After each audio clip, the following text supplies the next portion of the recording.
ঠাকুমার ঝুলি এইবার খুলবে, শোনো শোনো ঠাকুমা গল্প বলবে। ঠাকুমা ঝুলি খুলবে, মজার গল্প বলবে। তোমরা সবাই এসে গেছো? তাহলে চুপ করে বসো, আমি আমার ঝুলি থেকে গল্প বের করি। অনেক অনেক দিন আগের কথা। এক ছিল সুন্দর দেশ, নাম তার বঙ্গদেশ। সেখানে মানুষ ছিল খুবই সাদামাটা আর সরল, কিন্তু সেই দেশে কিছু দুষ্ট লোক ছিল। তারা একটা অদ্ভুত কাজ করত, মানুষকে ভয় দেখাতো।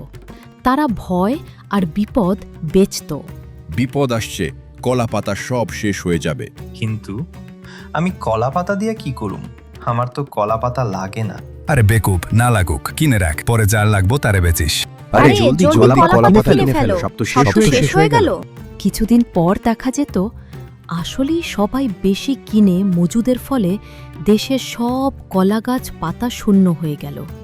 তবুও মানুষগুলো বুঝল না তারা দেশের কত বড় ক্ষতি করেছে, নিজেরাই কিভাবে নিজেদের যে ঠকিয়েছে। তাই কিছুদিন পর পর এই নাই ওই শেষ হয়ে যাবে এমন চলতেই থাকল। কি ভাবছেন? গল্পটা খুব চেনা চেনা মনে হচ্ছে। সংকটের ভয়ে 2019 সালে হঠাৎ লবণের দাম আকাশচুম্বী হওয়া, 2024 থেকে 25 সালে কাঁচামরিচের কেজিতে 400 থেকে 500 টাকা ছাড়িয়ে যাওয়া, পর্যাপ্ত মজুদ থাকা সত্ত্বেও বারবার পেঁয়াজের মই চড়ে যাওয়া দাম, আর বর্তমানে পেট্রোল, অকটেল, ডিজেলের দাম বাড়ানোর লক্ষ্যে কৃত্রিম সংকট সৃষ্টির পায়তারা। সব কিছুই ঘটছে একই মডেলে। তাই প্যানিক বাইং না করে আসুন সকলে একসাথে চলি। যদি সংকটের কোনো আশঙ্কা থেকে থাকে তবে তা একসাথে মোকাবেলা করি।